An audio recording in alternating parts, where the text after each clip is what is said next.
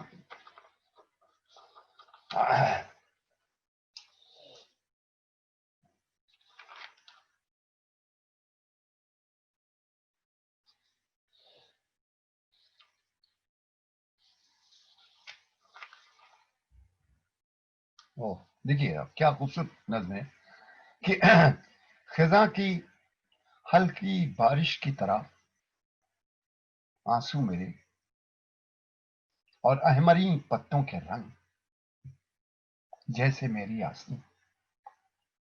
خزاں کی ہلکی بارش کی طرح آنسو میرے اور احمری پتوں کے رنگ جیسے میری آسنی. اور آپ سنی بڑا اچھا بڑی اچھی نظم ہے بھی اس کا نظم ہے کہ سحر کی ساعتیں آئیں, سحر کی ساعتیں آئیں, ہوا کا شور ٹھہرا اور صبا چلتی ہے بے آواز پا. کیا زبردست. سحر کی ساعتیں آئیں, ہوا کا شور ٹھہرا اور صبا چلتی ہے بے آواز پا. پتوں کے گرنے کی صدا کم کم, ملاقاتیں شب ہنگامہ کن کے بعد ہم دونوں کے دل جیسی. جناب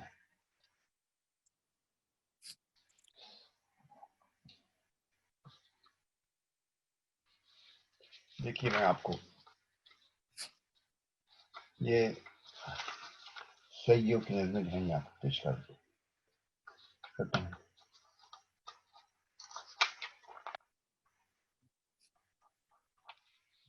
دیکھیے نا, چاند کا انتظار کرتا ہوں,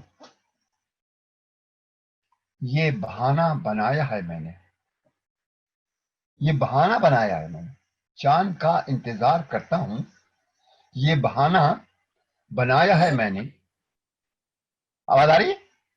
جی جی آ رہی ہے. چاند کا انتظار کرتا ہوں, یہ بہانہ بنایا ہے میں نے. رات میں میرے دل کا رنگ مگر آستین پر دکھائی دیتا ہے. بالکل میر صاحب کا شعر آپ دیکھیں, یاد کریں نا کہ وہ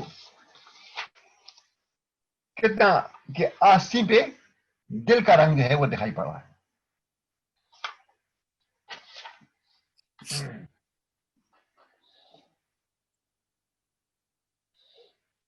میں نے سوچا نہ تھا بادلوں سے پرے دیکھتا ہوں جسے, چاندنی اس کی پھر آستین پر کبھی یوں بسانا پڑے. زبردست ہے. اب یہ اس کے چہرے کو کبھی بھول نہیں سکتا ہوں, ہے وہی ہجر, اس کی یادیں چاند میں آ بسی ہیں اب تک. دیکھیے خزاں کے چاند کو اشکوں سے میرے شکایت ہوگی, روشن چاندنی کو وہ بیتابی میں گدلا کر رہے ہیں.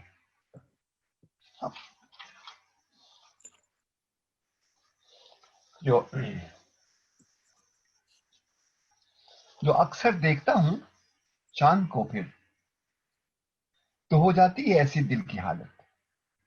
یہ آپ ایکسپریشن دے رہے ہیں دیکھیے یہ ایکسپلینیشن ہے.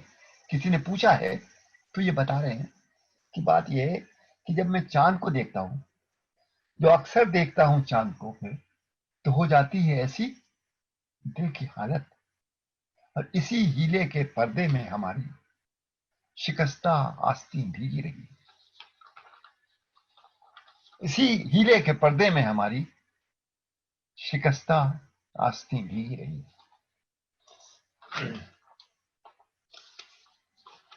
اور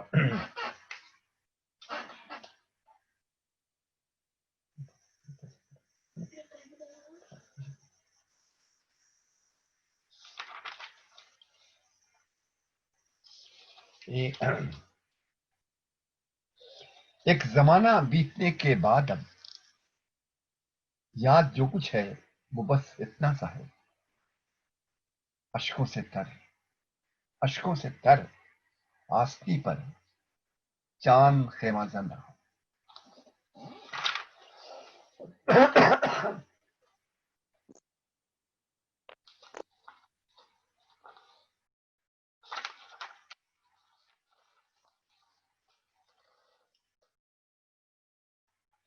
اچھا جناب، بہت نظمیں ہیں لیکن ہم آپ کو یہ پڑھتے جاتے ہیں. جی جناب. نگاہیں تیز و شک سے دیکھنے پر خبر ہو جائے گر لوگوں کو، پھر بھی میں کر سکتا ہوں کیا؟ چھپنا ہے مشکل، چھپاؤں کیسے اپنی آستی کو؟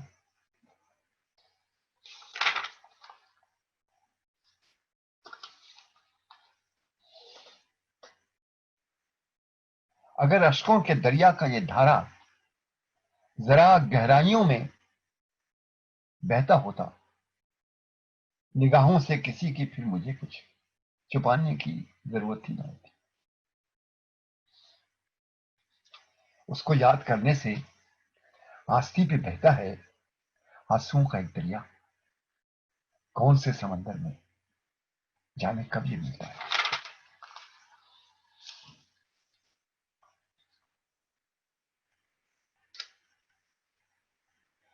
جناب علی، اب دیکھیے آستین کا کتنا امپورٹنس ہے. آستین وہاں پہ بے ملاقات کئی دن بیتے، بے ملاقات کئی دن بیتے، آستین اور برسنے لگی ہولے ہولے، اب چھٹنے کا نہ امکا ہے نہ آس، اور یہ دل ہے میرا ادھر ادھر بھٹک رہا ہے بے قرار دل میرا، سوچتا ہوں اب اسے چاند کس کو سونپوں.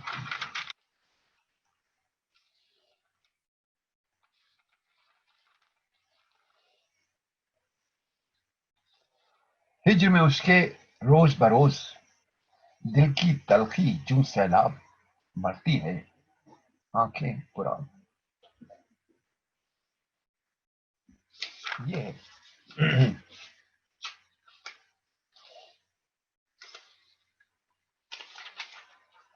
میں کافی چھوڑ چھوڑ کے پڑھ رہا ہوں. ہر گھڑی عشق کی گرمی سے بدن جلتا ہے،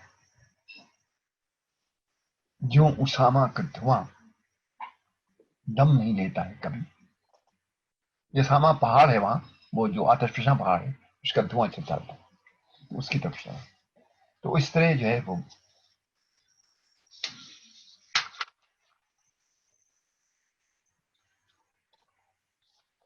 عشق مجھ کو ہے اس صنم سے ہائے، اس کا چرچا نہ ہو زمانے میں. ضبط کرتا ہوں میں بہت لیکن بھیگ جاتی ہے آستین میری، بھیگ جاتی ہے آستین میری. اور گرمیوں کی گھاس تحت نظر عشق میرا بھی یوں ہی لائن تھا، ہم خزاں کے منتظر ہیں بے دلی حد سے سوا.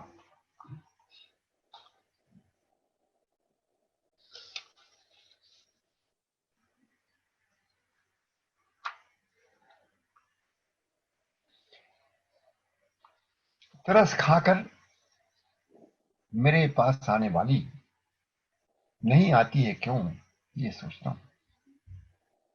میں جس گھر میں ہوں وہ باد خزاں کی رہگزر ہے. نوبڈی نوز کب کام ختم ہو جائے. تو باد خزاں کی رہگزر ہے.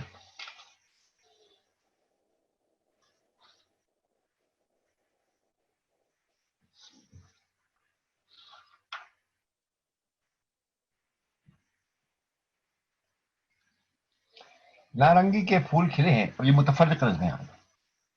نارنگی کے پھول کھلے ہیں میرے گھر کے پاس. خوشبو ان کی ہاتھ نہ آئے گزرے دنوں کی یاد. سب سے چھپاؤں آنکھیں اپنی اشک کریں فریاد. اب آپ دیکھیے ایک خاص زین بدھزم جو ہے اور ہمارے یہاں تصوف جو ہے وہ کتنا آہنگ کہ آئینے شفاف پر ذرے کو تو دیکھیں مگر. آئینے شفاف پر ذرے کو تو دیکھیں مگر. دل میں جو پیدا ہو کبھی چھوٹی سی بھی کوئی ہوس اس سے نہ رہیے بے خبر. کیا دیکھیں کمال کہ یہ جو ہے آئینے شفاف تو یہ ہے اس کو کرے شفاف کہ آئینے شفاف پر ذرے کو تو دیکھیں مگر. دل میں جو پیدا ہو کوئی کبھی چھوٹی سی بھی کوئی ہوس اس سے نہ رہیے بے خبر. یہ ہے.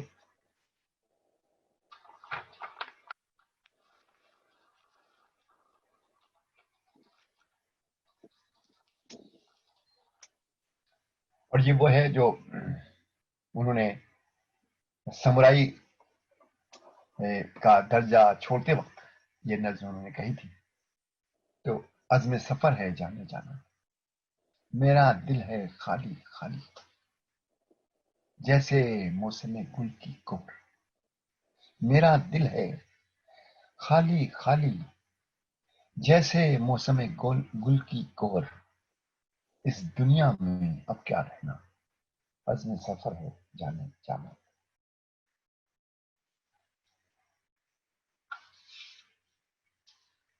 اب دیکھیے یہ خاص ذہن کا ایک کہ میں کنارہ کش ہوا دنیا سے یہ کہہ کر میرے دل کو سمجھنے والا کوئی ہو مگر پھر بھی نہ ہو پھر بھی.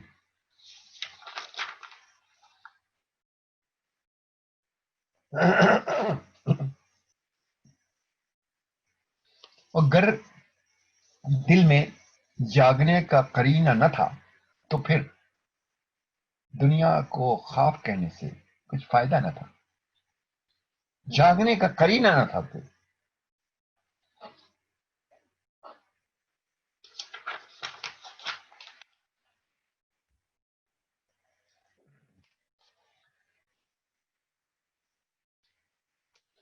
نہ جانے کب اب یہ بالکل ٹارگیٹڈ نہ جانے کب میں اس غفلت کے گہرے خواب سے نکلوں.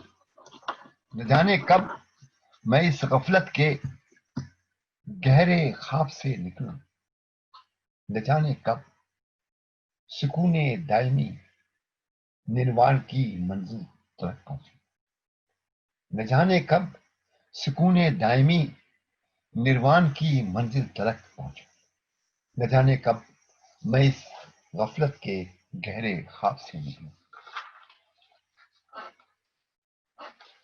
اور صاحب کیا نظم کہی ہے کہ ہمارے یہاں بالکل عام طور پہ جو صوفیہ کے یہاں جو آپ کو میر اور غالب کے یہاں ملے گا وہی نظم کا وہ ہے. تو جی دیکھیے دنیا کو سمجھتا ہوں میں خواب گھڑی بھر کا. دنیا کو سمجھتا ہوں میں خواب گھڑی بھر کا. دل ہے کہ جو غفلت سے بیدار نہیں ہوتا. دنیا کو سمجھتا ہوں میں خواب گھڑی بھر کا. دل ہے کہ جو غفلت سے بیدار نہیں ہوتا. بہت جو رخصت ہو گئے جب سوچئے وہ بھی تو زندہ تھے. جو رخصت ہو گئے جب سوچئے وہ بھی تو زندہ تھے. یہ دنیا نیند میں ایک خواب سی معلوم ہوتی. واہ واہ. جو رخصت ہو گئے جب سوچئے وہ بھی تو زندہ تھے. یہ دنیا نیند میں ایک خواب سی معلوم ہوتی. کیسے کیسے دیکھیے نظمیں کہیں اسی دن جو گزرے ہیں وہ ایک رات کے کچھ خواب سے ہیں. All this. دن جو گزرے ہیں وہ ایک رات کے خواب ہیں. مثلا دن جو گزرے ہیں وہ ایک رات کے کچھ خواب سے ہیں. آج کا وقت بھی اصلی نہیں لگتا ہے مجھے. آج کا وقت بھی اصلی نہیں لگتا ہے مجھے. دن جو گزرے ہیں وہ ایک رات کے کچھ خواب سے ہیں. آج کا وقت بھی اصلی نہیں لگتا ہے مجھے. اور ابھی تو 5 منٹ باقی ہے. میں کچھ اور نظر سناتا ہوں. یہ جو ہے 9 minutes. ایک منٹ جی ہاں. بے ثباتی زندگی کی مختصر ٹھہرا قیام. بے ثباتی زندگی کی مختصر ٹھہرا قیام. جاں میری اڑ جائے گی شبنم کے قطرے کی طرح. بے ثباتی زندگی کی مختصر ٹھہرا قیام. جاں میری اڑ جائے گی شبنم کے قطرے کی طرح. اور دشت ویراں میں کہیں میرا بدن رہ جائے گا. دشت ویراں میں کہیں میرا بدن رہ جائے گا.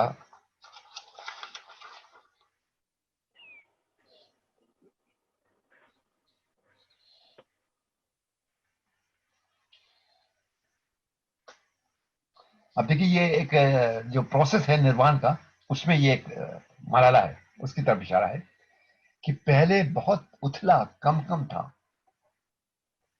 ذہن کا گدلا گدلا پانی. پہلے بہت اتھلا کم کم تھا ذہن کا گدلا گدلا پانی.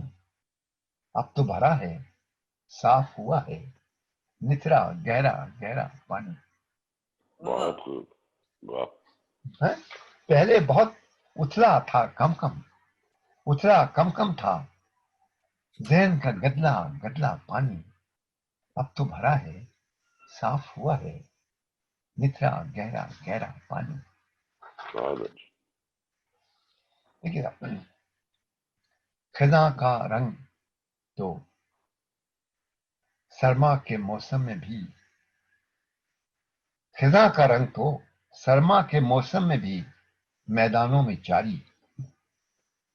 خزاں کا رنگ تو سرما کے موسم میں بھی میدانوں میں جاری. مگر دنیا کی یہ ناپائیداری مگر دنیا کی یہ ناپائیداری مثال قطرے شبنم مثال.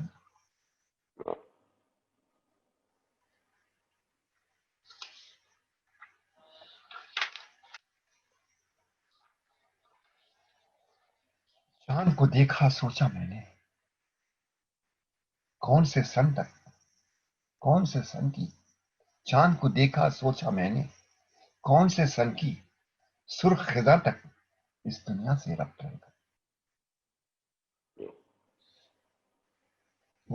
گزرے ہوئے لاحاصل دن گزرے ہوئے لاحاصل دن یاد آئے تو سوچتا ہوں میں اب تک ایک پھول پہ ٹھہری اڑنے والی بوند. میں اب تک ایک پھول پہ ٹھہری اڑنے والی بوند.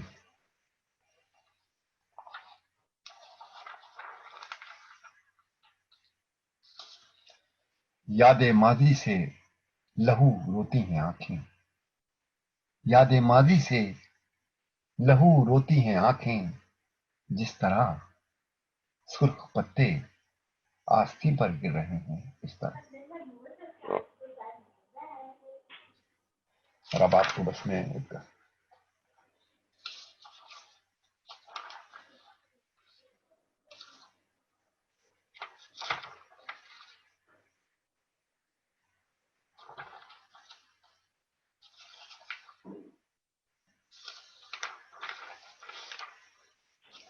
دیکھیں صاحب،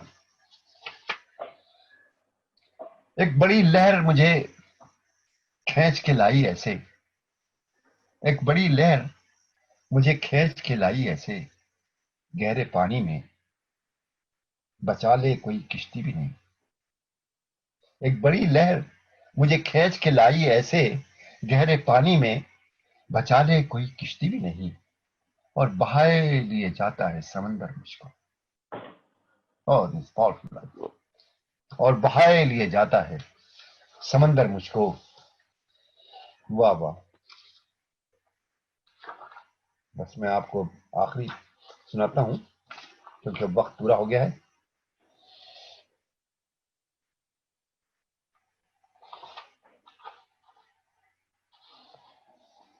اب یہ شعر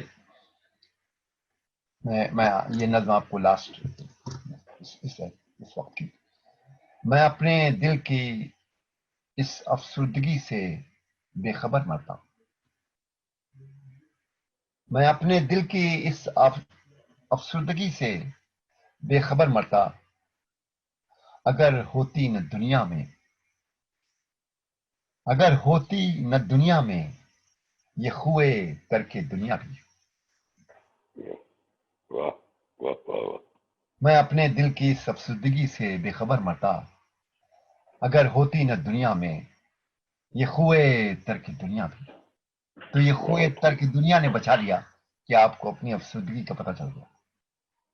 بہت شکریہ آپ تمام دوستوں کا کہ آپ نے بہت توجہ سے، بہت نماز سے یہ نظمیں سنی سیگیو کی. یہ 12ویں صدی کے شاعر، جاپانی شاعر سیگیو کا آپ کے سامنے 11ویں صدی کا جاپان، وہ منظر، وہ چیزیں، وہ رسوم اور وہ روایات جو چاند سے وابستہ ہیں، وہ روایات جو موسم سے وابستہ ہیں، وہ روایات جو نروان سے وابستہ ہیں، وہ آپ کو کافی حد تک، کسی حد تک اس میں آپ کو نظر آئیں. اور بہت شکریہ آپ لوگوں کا کہ آپ نے یہ وقت مجھے دیا. بڑی عنایت بہت شکریہ، بہت شکریہ آپ کا. بہت ہی اچھی. اب اطہر آپ سوال شروع کریں کچھ؟ اگر جی آپ سوال کوئی مناسب کرنا چاہیں ضرور کریں، کوئی سوال میں حاضر ہوں. کوئی کامنٹ کرنا چاہتے ہیں تو کامنٹ کیجیے. اچھا چلیے میں اپنے سے شروع کر دوں. جی ضرور. اچھا، ایک سوال ہے اور ایک آبزرویشن ہے. آبزرویشن جی تو جی یہ ہے کہ میں نے یہ پایا اس کے اندر کہ یہ مخاطب صرف نیچر سے ہی ہے. محبوب اس کا اصل میں نیچر ہی ہے. وہ جو محبوب کا ایک فرضی بیچ میں رابطے کے لیے لے لیا گیا، وہ نیچر تک پہنچنے کے لیے ہے. تو یعنی محبوب جو ہے وہ نیچر ہے، مطلب یہ مخاطب بھی نیچر سے ہے، اور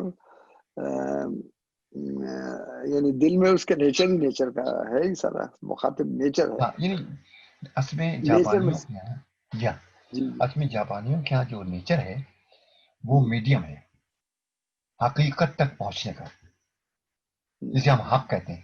تلاش حق میں جب نکلتے ہیں تو وہ نیچر میں جا کے رہتے ہیں. جیسے آپ نے دیکھا کہ سیگیو نے جو اپنی جھوپڑی بنائی وہ ایسی پہاڑ کے درمیان بالکل جا کے بنائی اور وہاں پہ رہتے تھے. تو گویا ان کا وہاں پہ رہنا یوں تھا کہ وہ نیچر کے توسط سے، اس کے وسیلے سے سچ تک پہنچنا چاہتے ہیں. اور یہی اس کا حسن ہے. اب حسن کو دیکھنے کے لیے وہ نیچر سب سے قریب ترین ہے، اور جاپانیوں کے مزاج کے مطابق مطلب کہ وہ اس کو دیکھتے ہیں اور حسن سے حسن حقیقی تک پہنچنے کی کوشش کرتے ہیں. جی تو مطلب یہ نیچر ہی حسن حقیقی ہے نا. جو ہم، کیونکہ شاید وہ بدھسٹ تھا تو بدھسٹ کے یہاں خدا کا تصور نہیں ہے، نیچر کا ہی ہے. وہ نیچر سے ہی آتا ہے. تو بات وہی ہو گئی. ہمارے یہاں بھی بس ہماری اردو شاعری میں بھی بہت عشق حقیقی جو ہے وہ آخری منزل ہے. وہ بھی پہنچنے کا ذریعہ. تو مگر اتنا زیادہ نہیں ہمارے ریفلیکٹ ہوتا. پہلی بات تو یہ. اچھا سوال یہ ہے کہ یہ شاعری جو ہے آپ کا ترجمہ تو یہ آزاد ہو گیا, آزاد شاعری میں کہہ سکتے ہیں. تو کیا یہ منظوم شاعری ہوتی ہے یا آزاد ہوتی ہے؟ منظوم یہ ہوگی جو نہیں دیکھیے جاپان میں آزاد یا منظوم کا کوئی تصور نہیں ہے. ان کی جو شاعری ہوتی ہے نا وہ ہمارے یہاں کی طرح سے قافیہ اور ردیف نہیں ہوتا. اچھا کیا ان کی شاعری میں قافیہ اور ردیف نہیں ہوتا. ان کی شاعری میں آوازوں کا تناسب ہوتا ہے, آوازوں کی ترتیب ہوتی ہے. جیسے میں اب یہ نظمیں آپ کو جو سنا رہا تھا مثال کے طور پہ ٹنکا نظمیں ہیں, اس کا جو ایک قصہ ہے وہ یہ ہے کہ یہ 5 7 5 7 7 اب آپ کہیں گے یہ جو ہے 5 7 5 7 7 اب یہ 31 ہو گئے ٹوٹل. اب یہ 31 سلیبل ہو گئے. اس کے تحت یہ آپ کو نظم جو ہے یہ سنائی گئی. یہ ساری نظمیں جو ہیں تنخواہ وہ اس میں ہیں, اور ہائیکو جو ہوتی ہیں وہ 17 سلیبل میں ہوتی ہیں. اب سلیبل کیسے ہوتا ہے کہ جیسے آ ای او اے او یہ ایک ہے, تو اب اگر 7 ہو گئے, اب مثال کے طور پہ میں ایک بشوں کی ایک ہائیکو سے آپ کو مثال دیتا ہوں کہ سا ما زا ما سا ما زا ما نو, یہ ایک, یہ ہو گئے 5. آپ گن لیں سے کاؤنٹ کر لیں, سا ما زا ما نو, یہ 5 ہو گئے. سمجھا؟ اب کو تو او مو ای 10 او, یہ ہو گئے 7. یہ دوسرا مصرع ہو گیا. پہلا 5 مصرع, دوسرا 7.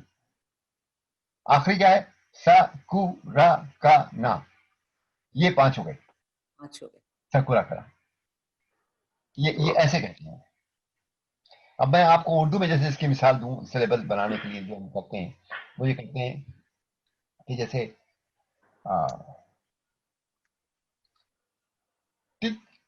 تتلی, اب میں ایک ہائیکو سنا رہا ہوں آپ کہ تتلی جا بیٹھی, تتلی جا بیٹھی دریا پار سفر درپیش. تتلی جا بیٹھی دریا پار سفر درپیش پتے کی کشتی. 7. اب کیسے کریں گے اس کو کہ تتلی جا بیٹھی 5, دریا پار سفر درپیش 7,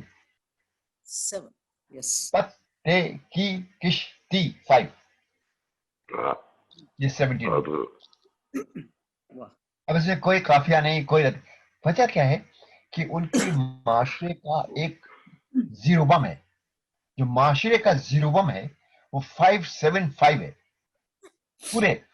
تو جو تمام شاعری ان کے یہاں ہے جو آج ہے اور کل تھی اور اس سے پہلے جو تھی وہ سب 757 کے ردم میں چلتی. اب اس کے آگے وہ بڑھاتے تھے, 4 اور آ گئے, 7 اگل, پھر 5 لگا دیا, پھر 7 آ گیا, پھر تو اب اس کو آپ بڑھاتے چلے جائیں. That is different. سوائے اس کے جو انگریزی سے آزاد نظمیں آئی ہیں ان کے علاوہ جو جاپان کی اپنی نظمیں ہیں وہ تمام کے تمام اسی ردم میں, اسی لہجے میں, اسی ترنم میں, اسی ادا میں. سمجھیے یہ جو ہے یہ ان کے سانس لینے کی جو ادا ہے نا 575, یہ وہ بات کرتے ہیں اس طرح سے. تو اسی طرح سے ان کی یہاں یہ نظمیں جو ہوتی لکھی جاتی ہیں, جو کوئی بھی نظمیں ہوں تو, اور کوئی ردیف, کوئی قافیہ, کوئی چیز ایسی ان کے یہاں اس کی روایت نہیں اور نہ میں لکھا جاتا ہے. جو نظمیں ہماری ترجمہ ہیں وہ بھی نظمیں اسی آزاد جس کو آپ کہہ رہے تھے, اور جو انہوں نے لکھی ہیں وہ بھی ویسے ہی آزاد ہے سوائے 575. نہیں دیکھیے میں آپ کو بتاؤں یہ اسے آزاد نہیں کہہ سکتے, منظوم ہی کہیں گے. ان کے ہمارے یہاں بھی جو منظوم ہے مگر اس میں فرق یہ کہ ہمارے منظوم میں اور ان کے منظوم میں فرق یہ ہے جی کہ ہاں ہمارے ہاں نہ کوئی میتھمیٹکس ہے، ارتھمیٹک ہے، الجبرا، ان کے ہاں تو الجبرا ہے اس کے اندر. جی تو یہ مطلب بات زیادہ میں نے بولا کہ زیادہ یہ تو وہ ان کا آزاد تو ریجم جو ہے نا. ہاں جی جی، مگر کہ وہ یعنی پیمانے ان کے دوسرے ہیں، ورنہ تو جی ہاں منظوم کوئی. بالکل صحیح، بالکل یہی بات. ٹھیک ہے، کو اس کو ہم بہت اس بہت طرح سے شکریہ. نہیں دیکھ سکتے ردی کو کافی ہو. جی جی ہاں جی، وہ پیمانے دوسرے ہیں. سبوا کوئی بات کریں صاحب، آپ اچھا پوچھیں. یہ بھی تو میں شاعری اچھا کرتی ہیں مجھے باقاعدہ. یہ آپ مطلب اس جواب سے مطمئن ٹھیک ہے. ہاں جی بالکل. جی، میں بالکل جان، بالکل بالکل. بہت شکریہ. اچھا مجھے یہ شاعری سنتے ہوئے لگا جیسے ہماری اردو شاعری سے کافی ملتی ہے. جیسے مجھے اس پہ میر کے 2 اشعار یاد آ گئے جو بالکل اسی طرح لگتے ہیں کہ چلتے ہو تو چمن کو چلیے، کہتے ہیں کہ بہاراں ہے، پھول کھلے ہیں، پات ہرے ہیں، ہر سو بادو باراں ہے. اسی طرح جناب کی کیفیت ہے اس شاعری میں. بالکل صحیح پھر ہے، ایک بالکل بات صحیح کو جو تشبیہ دیتے ہیں کہ نازکی اس کے لب کی کیا کہیے، جی پنکھڑی ہی گلاب کسی ہے. جی ہاں. لیکن ایک بات بہت مختلف ہے کہ ان کے یہاں آستین کا ذکر بہت زیادہ ہے. وہ کیا اس کا کوئی بیک گراؤنڈ ہے اس کا دیکھیے نا، کوئی؟ ہاں یہ بات آپ نے اچھا سوال پوائنٹ آؤٹ کیا کہ چونکہ آپ کو معلوم ہے کہ کیمونو جو ہے ان کا لباس ہے، اور اوکے کیمونو میں آستین بہت چوڑی ہوتی ہے. اچھا ہو گئے. تو آستین سے وہ بہت کام لیتے ہیں پہلے کے ٹھیک. زمانے میں بھی اور اب بھی. کہ جب وہ آستین میں وہ یہ بھی کرتے ہیں کہ جب انہیں کوئی الگ ہونا ہوتا ہے تو پھر وہ آستین پلٹ کے سوتے ہیں کہ اب یہ ان کا مطلب جدا ہو جائے گا. تو اس آستین کے سمبل بہت، اور آنسو پوچھنے کے لیے آپ نے دیکھا کہ وہ آنسو پوچھنے کے لیے آستین جو ہے وہ بہت استعمال ہوتی ہے. اور وہی چاند کا رنگ جو ہے وہ آستین میں آتا ہے، یعنی وہ سرخی جو ہم کہتے ہیں نا کہ جیسے کیا تھا میر صاحب کا شعر کہ چشمے خوبستہ سے کل رات لہو پھر ٹپکا، ہم نے جی جانا جی کہ میر یہ آزار گیا. یہ کیسے نہیں تھا. ہوں. تو یہ آزار جو ہے ان کے ہاں یہ آستین میں آتا رہتا ہے اور آستین سے جناب جاتی بھی. ہمارے ہاں آنسو کا تعلق جو ہے لباس سے، وہ دامن سے ہے. دامن. ہاں جی، دامن سے ہے، ان کا آستین سے. اس کا مطلب ہم سلیب بس پہنتے ہیں، آستین بھی ہوتی ہے ہمارے لباس میں. ابھی دیکھیے نا، امیر مینائی کا شعر بہت مشہور شعر ہے، آپ نے دیکھا ہوگا، سنا ہوگا کہ وہ لہو پکارے گا آستین کا، جو چپ رہے گی زبان خنجر، لہو پکارے گا آستین کا. ٹھیک ہے. ہاں یہ امیر مینائی کا شعر ہے جو بہت مشہور ہے. ایک اور ہے مثلا، کس آستین پہ میں اپنا لہو تلاش کروں. وہ ہاں یہاں ہمارے ابھی آستین کا ذکر ہے جی بہت ہاں جی ہاں سارا. جی ہاں جی ہاں. جی علی لہو صاحب، جو ہے آستین سے نہیں ہے. علی صاحب اگر آپ ہائیکو یا جی ٹکی کچھ جاپنیز میں ایک سنا دے تو اس کی ساؤنڈز کا مزہ آ جائے گا کہ جاپنیز میں اس میں کیا ساؤنڈز آتی ہیں اگر ہو کچھ تو. Please please. اچھا یہ ہاں جی، اس میں سنایا تھا ایک تو میں نے بھی آپ کو جیسے بشو کی نظر تھی سنائی، دوسری بھی بشو کی سنائی. اب میں اس کو ایسے سناتا ہوں تو اس کا معنی بھی بتاؤں گا آپ سے کہ جیسے یہ بشو کی نظر ہے کہ سما زما نو کوتو اموئی دس سکورا کرا. اب یہ جو ہے نظم یہ ایسی ہے کہ اس کا بیک گراؤنڈ یہ ہے کہ بشو جو تھے وہ بہت بڑے شاعر تھے، ہائیکو کے زبردست شاعر تھے. تو جاپان میں یہ رسم ہے کہ وہ یہ سنانے کا ذکر نہیں کہتے، لفظ نہیں کہتے، وہ کہتے ہیں پڑھنے کا، کہ آپ کوئی ہائیکو پڑھیے، درخواست کرتے ہیں نا کہ ہائیکو پڑھیے، سنائیے نہیں پڑھیے. تو بشو کا جو گھر تھا وہ ٹوکیو سے کافی دور ایک جگہ ہے ایگا میں، وہاں پہ ان کا گھر ہے. میں گیا ہوں گھر، دیکھا گیا. تو ان کے والد جو تھے وہ وہاں کا جو لارڈ تھا اس کے مصاحب تھے، اس کے دوست تھے، سمجھے مصاحب جیسے ہمارے یہاں ہوتے تھے نا ویسے ہی. ان کے اس کے انتقال کے بعد اس کا بیٹا بن گیا. تو پھر ان سے بھی مراسم تھے ان کے اور بشو. لیکن بشو کے والد کے انتقال ہونے کے بعد کچھ دن تک تو یہ آتے جاتے رہے. پھر بشو جو وہاں سے چھوڑ کے چلے گئے ٹوکیو. ٹوکیو کافی دور ہے وہاں سے، تو ان سے ملاقات کی گنجائش نہیں تھی. لیکن پھر ایک دفعہ وہ اپنے گھر گئے تو سارے شہر کو معلوم ہو گیا کہ بشو آ رہے ہیں. تو وہ جو لاٹ تھا اس شہر کا، جاگیردار کہہ لیں آپ، لاٹ کہہ لیں یا گورنر کہہ لیں، جو بھی کہہ لیں اس زمانے کے لحاظ سے، تو وہ بھی یہی صدی تھی، 12ویں صدی عیسوی. تو انہوں نے دعوت کی ان کی، بڑی شاندار دعوت، زیادہ شہر کے سارے عمرہ روسا سب لوگ شریک تھے. تو اس پہ کسی نے فرمائش کی بشو سے کہ کوئی ہائیک پڑھ لی. اچھا یہ ہائیک جو پڑھی جاتی تھی نا، یہ پرانی ہائیک نہیں پڑھی جاتی تھی، اسی وقت پڑھی جاتی تھی. تو بشو نے پھر یہ نہ پڑھی کہ سما زمانوں کو تو منتس، پتہ نہیں کتنے خیالات جو ہیں، مختلف خیالات، متنوع خیالات اس وقت میرے ذہن میں آ رہے ہیں. سما زمانوں کو تو امیدت یاد آ رہے ہیں. کیوں؟ سکورا کا نام، یہ چیری کے درخت، یہ سب flashback stream of conscious میں چلا گیا. کہ وہ کہتے ہیں کہ چیری کے درخت، بس اتنا کہا. تو بہت ہی مختصر کہتے ہیں نا وہ، ہائیکو میں زبردست یعنی اختصار کا پہلو. تو پوری بات اب آپ کو سمجھ لیں کیوں انہوں نے کہا کہ مجھے پتہ نہیں کتنی باتیں یاد آ گئی کہ بچوں کا بچپن وہاں گزرا تھا، نوجوانی وہاں گزری تھی، باپ کے ساتھ وہاں تھے، ایوری تھنگ واز دیئر. تو وہ سب انہیں درخت، اور وہ اس قلعے میں، اس محل میں وہ گھومتے پھرتے تھے انہی کے ساتھ، وہ لڑکا جو تھا. تو پھر وہ اس کو یاد آیا انہوں نے کہا کہ یہ چیری کی طرح، یہ بڑا ہی مشہور ہائیکو ہے بشو، بہت مشہور ہائیکو. ایک اور آپ کو یاد آ جاتا کہ وہ جناب یہ ہے کہ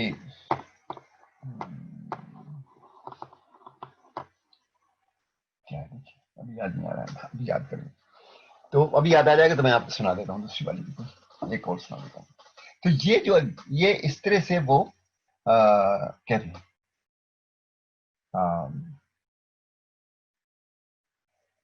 وہ کہ وہ جیسے وہ کہتے ہیں، میں اس کا ترجمہ سناتا ہوں شاید اسی درمیان مجھے یاد آ جائے. تو وہ کہتے ہیں کہ سرسوں جو ہے وہ دور تک پھولی ہوئی کھیت ہے سرسوں، اور سکی والی کاشنی، چاند جو ہے وہ مشرق میں ہے، اور ہیوا نشینی، اور سورج جو ہے وہ مغرب میں ڈوب رہا ہے. اور دیٹس بیوٹیفل. تو یہ ان کا کہنے کا تو طریقہ ہے. یہ جناب آپ کچھ مطلب آپ نے اندازہ ہوا کچھ اس کا کہ کیسے وہ شعر لکھتے ہیں؟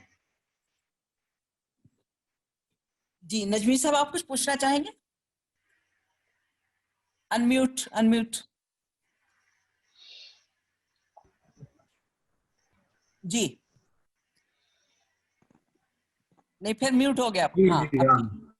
جی علی صاحب، یہ جو آپ نے جگہ بتائی تھی کیوٹو ہے، یہ کیا کوبے کی پاس ہے؟ جی جی فیوجیاما، جہاں پہاڑ، بہت مشہور پہاڑ ہے فیوجیاما.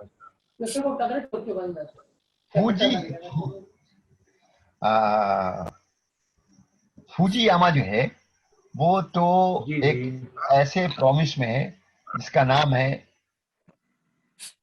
بے پہاڑ صوبہ، اس کا نام ایسا ہے جہاں فوجی یاما ہے. تو وہ فوجی یاما کوبے میں بھی نہیں ہے، ٹوکیو میں بھی نہیں ہے. ایک دوسرا صوبہ ہے، اس کا نام ہے، اس کا پروونس کا وہ ٹوکیو اور کویتو کے درمیان ہے، وہ اس میں فوجی یاما ہے. کیوتو جو ہے یہ چونکہ جاپان کا قدیم دارالحکومت ہے، تو پہلا دارالحکومت ان کا نارا تھا جو 8 سینچری تک تھا، پھر تقریباً 9 سینچری سے یہ ان کا کیوتو تھا. تو وہ کیوتو تو بہت ہی زبردست شہر ہے اپنی روایتوں کے اعتبار سے، اور اپنی تنظیم و ترتیب کے اعتبار سے، اور اپنی کلاسیکی قدروں کے لحاظ سے وہ بہت زبردست شہر ہے. تو اس کے بعد پھر یہ ٹوکیو بنا بات.